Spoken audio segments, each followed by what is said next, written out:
아름다운 인생을 위해 최대봉의 낭만의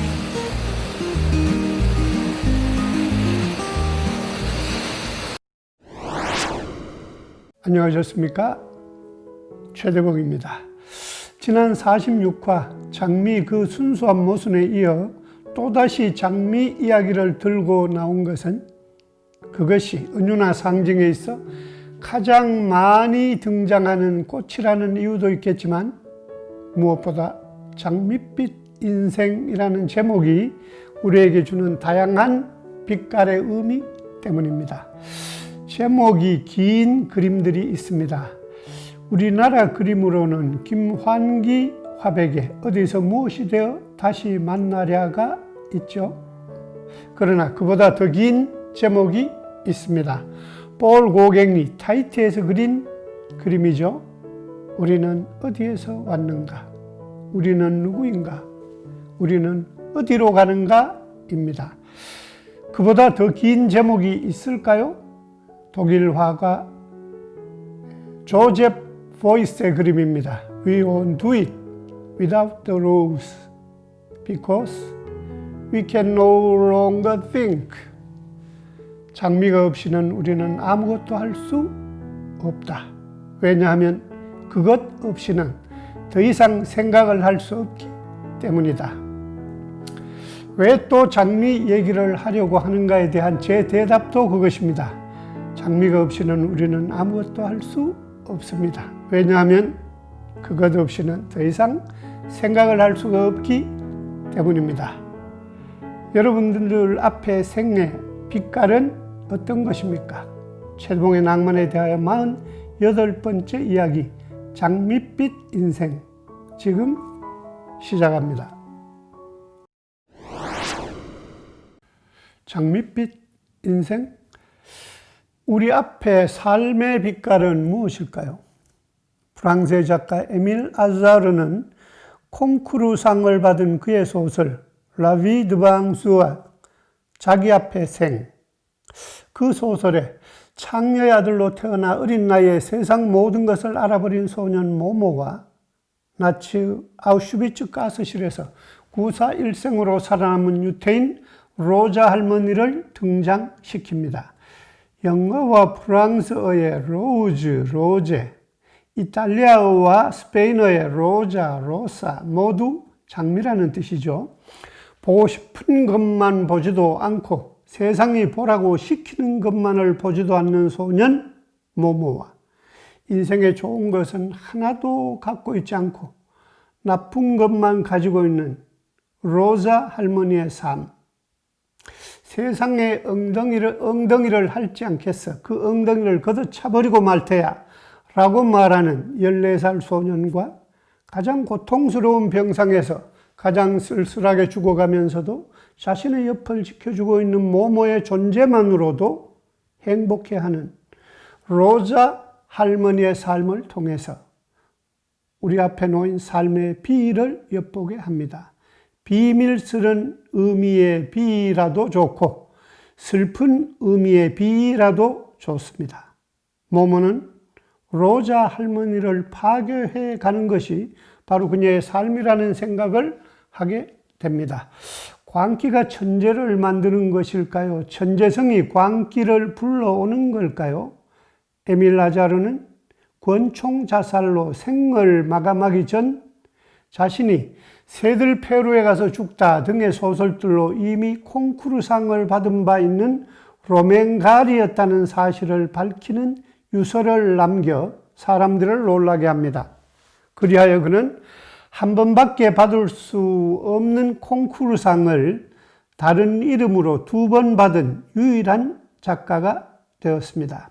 그가 로맹가리라는 이름으로 발표한 짧은 소설 새들 페루에 가서 죽다.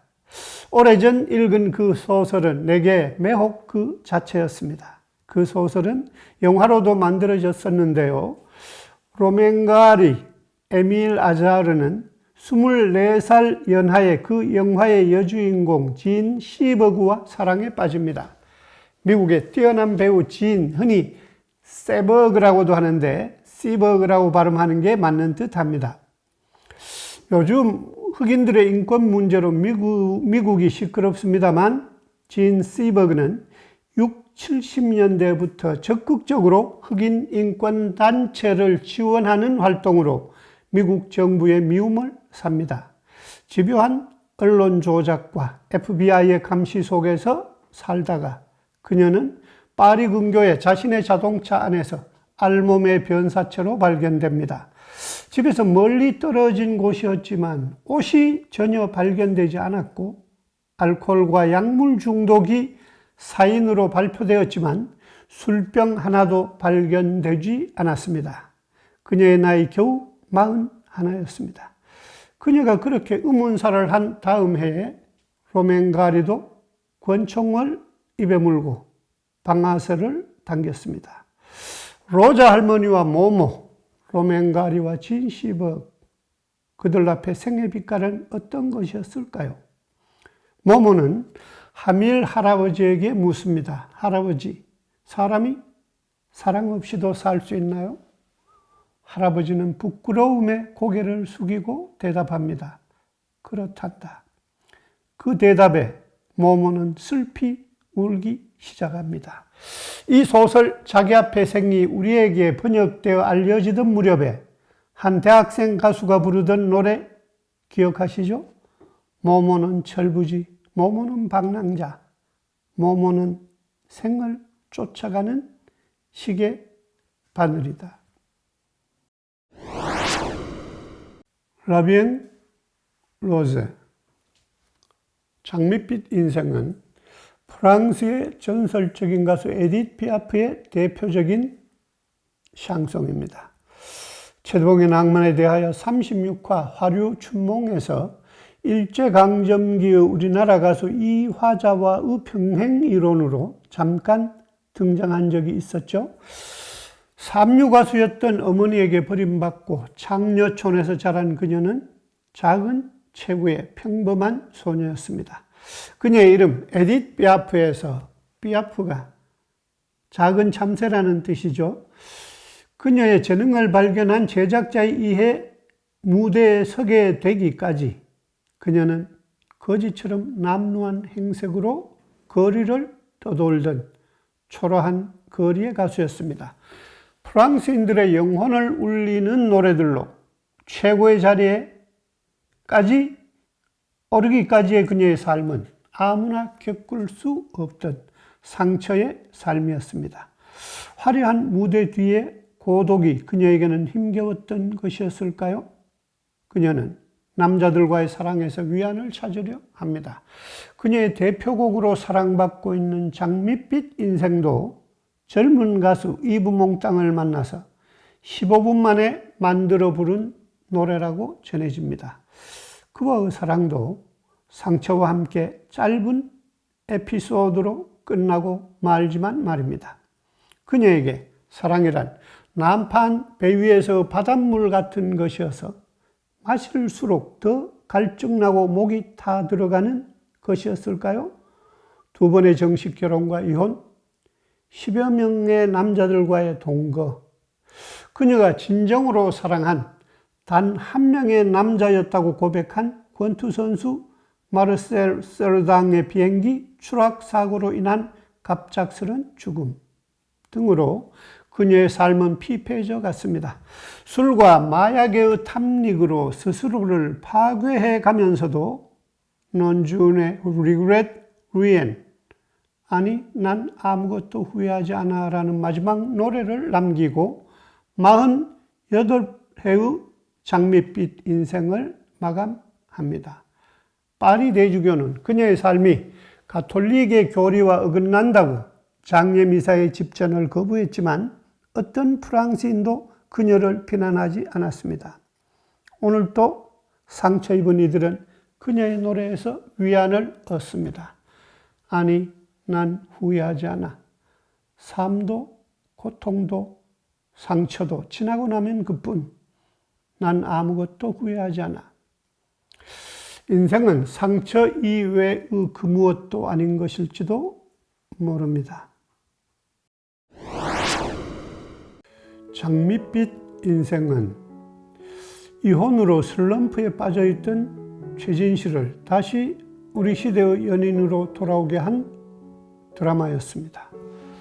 가족들에게 버림받고 말기암의 고통 속에서 죽어가는 여자의 연기는 그녀를 다시 한번 빛나게 하기에 충분했습니다. 극 속에서 뉘우치고 돌아온 남편이 그들의 인생이 장밋빛이었던 시절, 처음 만났던 카페 장밋빛 인생의 간판에 몇 개의 획이 떨어져 나간 네온 사인에 다시 불이 들어오게 하지만 그녀의 인생에서 꺼져가는 불빛은 다시 들어오지 않았습니다. 극중이 아닌 그녀의 실제 삶 속에서 최진실, 무엇이 그녀를 그렇게 서둘러 떠나게 했을까요? 그녀는 스스로 잿빛의 인생을 향해 걸어갔지만 우리에게는 장밋빛 인생을 보여주고 떠났습니다. 우리의 착한 누이 같던 최진실, 그녀를 기억합니다. 19세기 영국의 화가이자 시인이었던 윌리엄 블레이크는 그의 시 장미 병들다 The Sick Rose에서 노래했습니다. O Rose, thou art sick. 오 장미, 그대 병들었구나. The invisible worm that flies in the night, in the howling storm. 폭풍이 울부짖던 밤 날아든 보이지 않는 벌레가 has found out thy bed of crimson joy. 그대의 빨간 환희의 침대를 찾아내노라. And his dark secret love does thy life destroy. 그 어두운 비밀의 사랑이 그대의 아름다움을 파괴했나니. 그렇습니다. 바람 불고 거친 세상에서 순수란 그리고 순결이란 얼마나 부서지기 쉬운 것일까요? 최대봉의 낭만에 대하여 였습니다.